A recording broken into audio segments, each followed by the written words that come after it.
వెలగమ్మా నువ్వు వెలుగుతావా? ఇప్పుడేం వెలుగుతావు? ఏం వెలుగవు? ఏం రాసినావు? ఏం రాయలే. 666 ఓకే.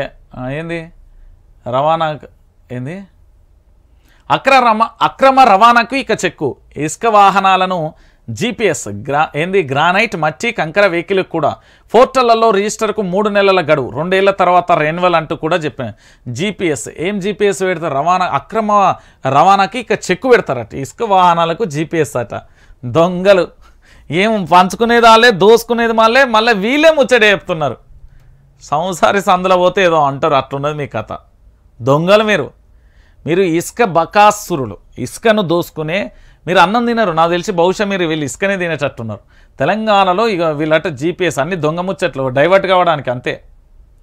ఇక అన్నారం మేడిగడ్డలో డ్యామ్ సేఫ్టీ ఆఫీసర్లు అంటూ కూడా ప్రధాన అంశాన్ని 7వ బ్లాక్ పరిశీలన, వర్షాకాలం లోపు రిపేర్లు పూర్తి కావాలనే అంచనా, ప్రత్యామ్నాయ మార్గాలు అన్వేషించాలనే సూచన అంటూ కూడా చెప్పిన పరిస్థితి.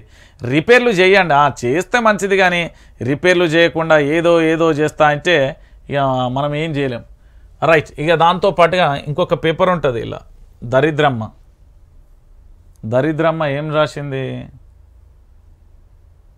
మంచం పట్టిన ఏంది సర్వారమ్మ ఏమైంది? గ్రామంలో 6 నెలలుగా విషజ్వరాలు విజృంభణ, 3 నెలల నుంచి మరింత తీవ్రంగా అంటూ కూడా చెప్పిన పరిస్థితి. ఎందుకంటే 6 నెలలు అంటే మళ్ళీ కేసీఆర్ దగ్గరికి పోవాలి, 3 నెలలు అంటే మళ్ళీ ఈ ప్రభుత్వం దగ్గరికి వస్తుందని. అమ్మో వీళ్ళ రాతలు ఎటు పోయి మళ్ళీ కేసీఆర్ దగ్గరికి పోయి కేసీఆర్ని ఇట్లా హాయ్ చెప్పారు. నాకు తెలిసి కేసీఆర్ పేరు వలకకుండా ఎవరు ఉండేటట్లు లేరు తెలంగాణలో. కేసీఆర్ పేరు లేకపోతే అసలు మనగడే లేదని కనీసం అట్లనన్నా ఒప్పుకోరు. మాకు భూమి పెట్టేది కేసీఆర్, కేసీఆర్ నామస్మరణం ఏం చేస్తున్నాం, కేసీఆర్ నామస్మరణ లేకపోతే మాకు బతుకు లేదన్న ఒప్పుకోరు. మళ్ళీ 6 నెలలు 3 నెలలు అబ్బాబ్బా.